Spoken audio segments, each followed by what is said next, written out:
Donc, bonjour ou bonsoir, tout dépendamment de l'heure qu'on est en train de regarder cette vidéo. Donc, aujourd'hui, nous allons démontrer l'une des propriétés trigonométriques euh, en disant sinus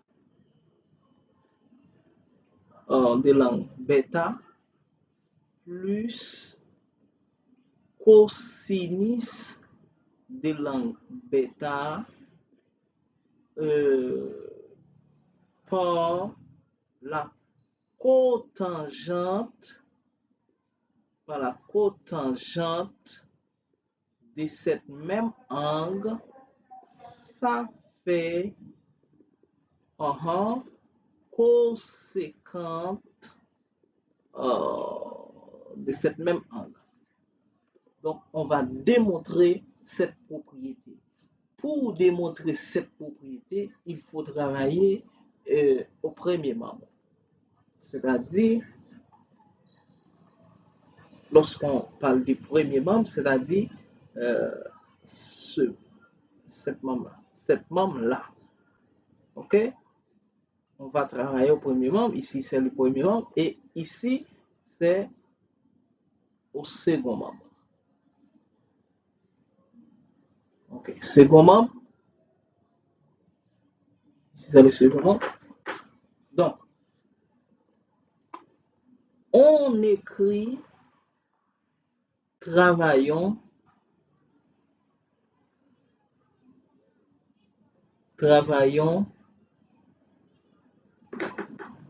au premier membre.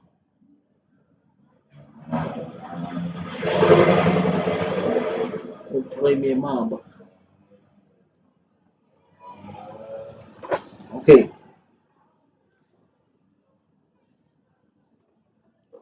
On pose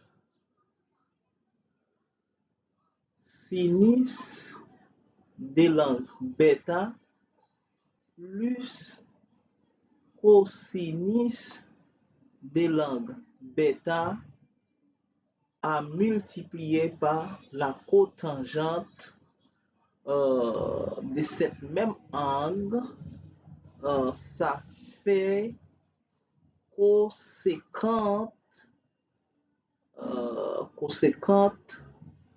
de cette même angle. Donc, nous allons voir, après avoir travaillé au premier membre, si on va obtenir le second membre. C'est-à-dire, il faut travailler, il faut remplacer ici la cotangente. Il faut travailler ici la cotangente par sa valeur. C'est-à-dire, on sait que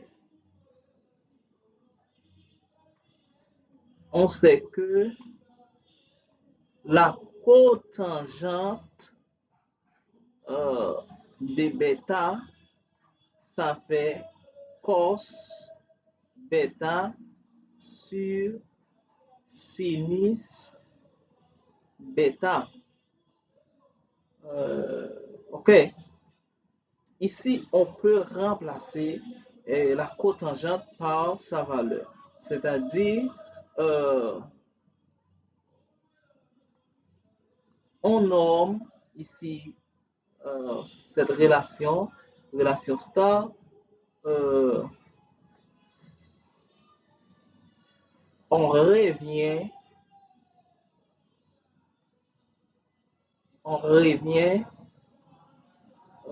dans l'équation star. Dans l'équation star. OK. C'est-à-dire, l'équation star, c'est sinus bêta plus cosinus bêta à multiplier par on remplace, n'est-ce pas vrai, on remplace la cotangente bêta par sa valeur qui est cos bêta sur sinus bêta. Est-il égal coséquente de bêta? Maintenant, on peut travailler au numérateur, c'est-à-dire ici nous avons un nombre entier par une fraction, c'est-à-dire on peut travailler un nombre fractionnaire. On pose sinus bêta plus 1. Lorsqu'on fait ici cosinus, n'est-ce pas vrai? On fait cosinus bêta à multiplier par cosinus bêta, ça fait encore cos, n'est-ce pas vrai? Ça fait, ça fait encore cos carré bêta sur sinus bêta. Est-il égal au coséquente de l'angle bêta? Alors, ici c'est toujours un nombre fractionnaire. Ici nous avons 1 et sous-entendu, c'est-à-dire ne s'écrit. Donc, on fait tracer la barre de fraction, comme le sinus peut diviser entre 1, c'est-à-dire on aura sinus bêta. Ok, lorsque nous avons le sinus bêta, ça peut diviser entre 1. Sinus à diviser entre 1, ça fait encore sinus.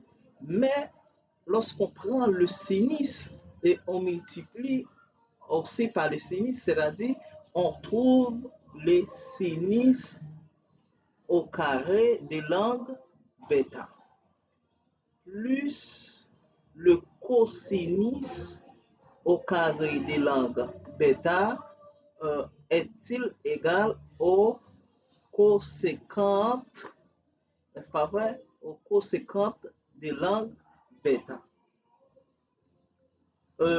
On sait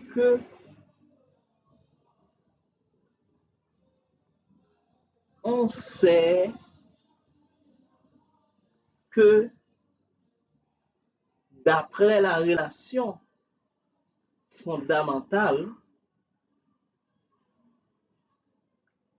d'après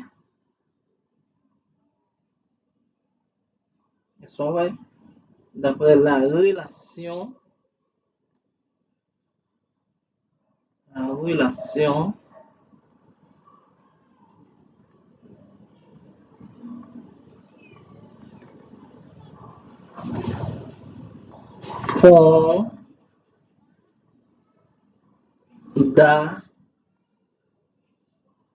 fondamentale en trigonométrie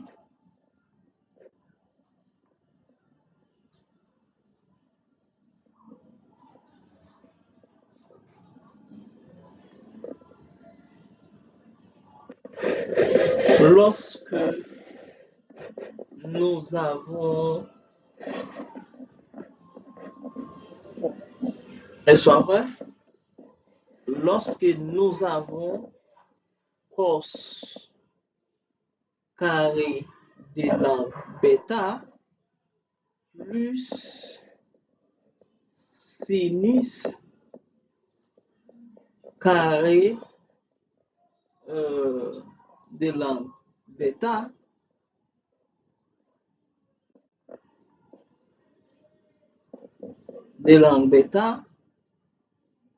donc ça fait 1.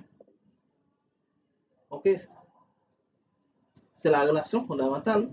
Soit sin carré bêta plus cos carré bêta, ça fait 1. Donc, ici, on peut remplacer, euh, cette relation fondamentale. Ici, on peut remplacer cette relation fondamentale par sa valeur qui est ici 1. Donc, pour cela, on écrit 1 sur sinus bêta. OK? Est-il égal au coséquente bêta?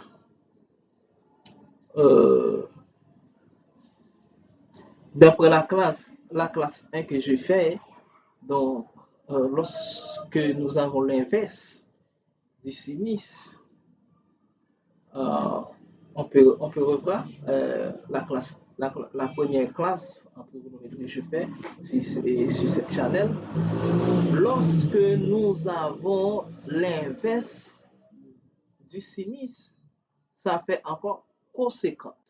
C'est-à-dire, on sait que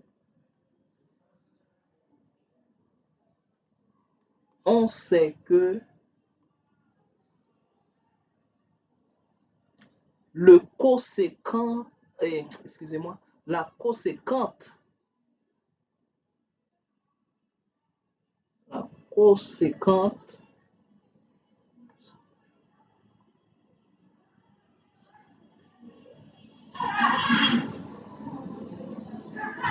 d'un angle, soit bêta, c'est l'inverse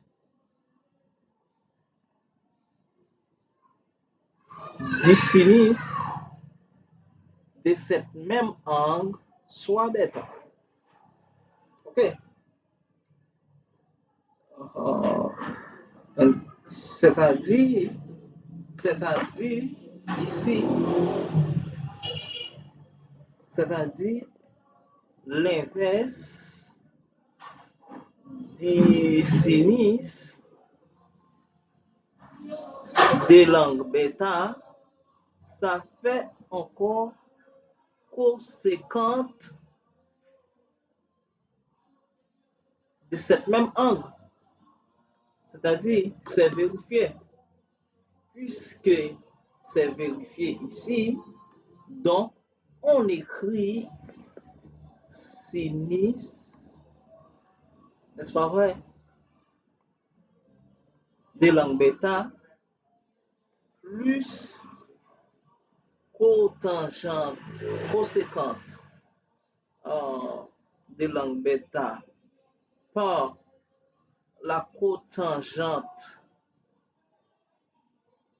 de cette même angle, ça fait coséquente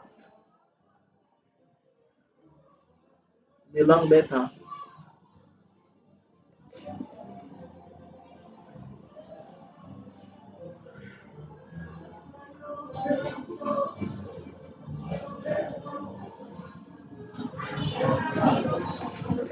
Ici, c'est ce qu'il fallait démontrer.